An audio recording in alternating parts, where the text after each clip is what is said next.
BNC, 100% black and brown host around the clock. Finally, news that speaks to us. Joining me tonight to talk about the ground game for Democratic governors is Wendi Wallace, Deputy Executive Director of the Democratic Governors Association. Wendi, great to have you here on Amplified tonight.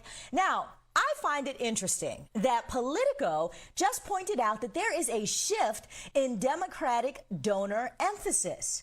Instead of concentrating mostly on congressional races, governors' races seem to be where the donors' money is going. So first, tell us, is that true? And if so, why? Hi, Aisha. Thank you so much for having me on tonight. And I am excited to say, yes, that is something that we have seen here at the DGA. I will just do a quick moment here to say that in 2021, for example, we saw a 78% increase. We raised $73 million, which was 78% more than the last comparable post-presidential year in 2017. And we saw that a lot of that increase came from major donors. We had 72% of our major donors in 2021 were people who were giving for the first time to the DGA. And then 60% of our grassroots donors were also first-time givers. So it has been a dramatic increase and one that we hope to be able to continue to grow in 2022. According to Ballotpedia, 36 governors' races are on the line this year, as well as 3 territories. There are currently 20 Republican and 16 Democratic seats up for grabs, which means that pretty much most of the country is actually voting for governor this year. So y'all have a lot of work to do all over the country. I'm interested in the big picture plan here. What's the real ground game for the DGA to win in as many states as possible? Well, it is a lot of hard work. For us as an organization, we are incumbent protection first. So we are really focused on what we can be doing to support our incumbent governors. As that map shows, we've got a lot of presidential battleground states. Like a lot of this will be won or lost in the Midwest, and races that are currently rated as toss-ups. But we believe our incumbent governors have an amazing story to tell, everything from the way that they have steered their constituents through the pandemic to how they have fought for teachers, how they are, cutting taxes, the things that people care about around their kitchen table. That's what our governors bring to the table, and that's what we'll be helping them amplify and helping focus on. Additionally, we have a lot of open seats. I think also on that map, it shows Pennsylvania is an open seat we're trying to hold.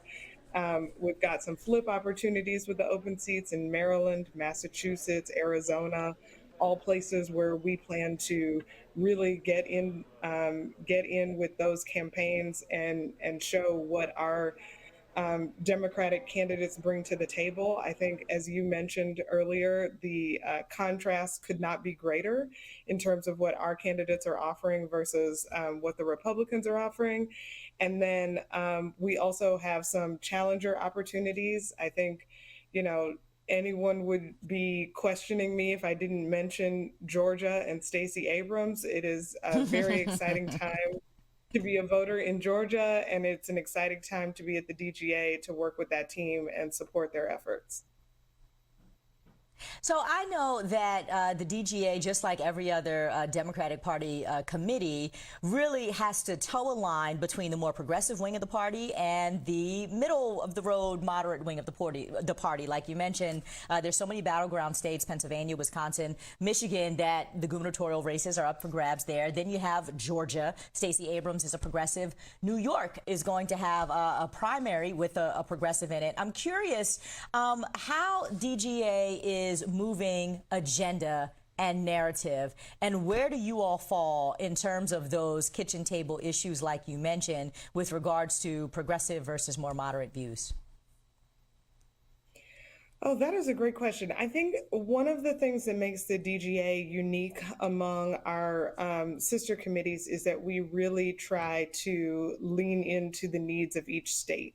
I think it's one of the things that also makes gubernatorial races so unique, and where we see people really split their votes on the ticket, where they may vote for Republican members of Congress, but vote for Democratic governors, because what is happening on the ground in each state is so unique. And we really try to take all of those things into account. We work hand in glove with the campaign teams on the ground and making sure that we are letting the states take the lead. You can't talk about things the same way in Michigan as you do in Nevada. The priorities are just different, and we have to lean into all of those. And so for us, we really want to get the mechanics right. It is our job to make sure that these campaigns are in the best position possible to win, but they are the ones who are able to guide us in terms of what are the issues on the ground, what are people really caring about the most, and then we help them mold that into a winning message.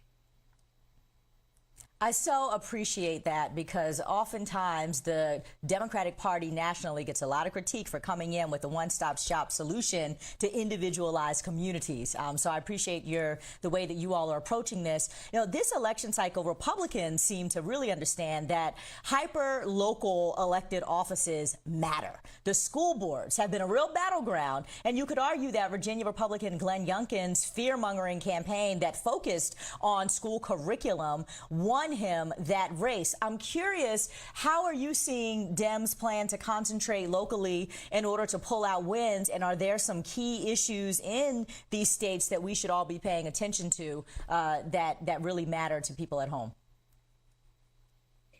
I think there are a lot of issues, and the nice thing is that the issues sort of don't change, right? I mean, I think one of the things coming out of Virginia is this question about who is the party of education, and the answer is unequivocally Democrats. We have always been the party of education. We continue to be the party of education.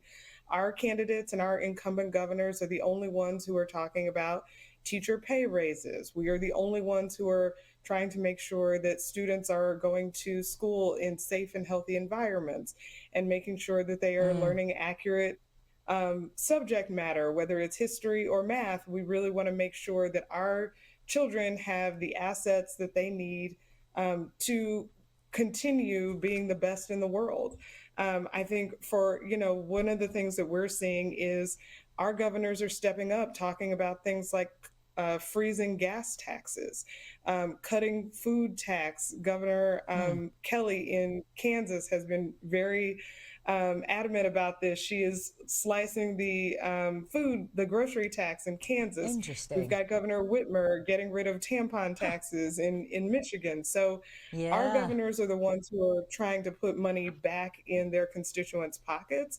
And I think people will see that and they'll appreciate it. All right, give me some fun here. I got 30 seconds with you. I need the top 3 races to watch and to invest in, if you will, right now for Democrats. Where are the pickup opportunities? Oh, my goodness. Okay, I can never play favorites, but I'm going to do as much as I can in 30 seconds. So we must win Pennsylvania. That is an open seat, so everyone should be paying attention to it. There's a lot happening on that ballot, top to bottom. That is a must win. We must hold Wisconsin, Michigan, Nevada, Kansas, Minnesota, and we got to flip Maryland and Massachusetts. All right. I'm also looking at Georgia and Texas, just for the record. Wendi Wallace, Deputy Executive Director of the Democratic Governors Association. Thank you so much for joining me tonight on Amplified. We will definitely check in with you on the status of these races. Appreciate you.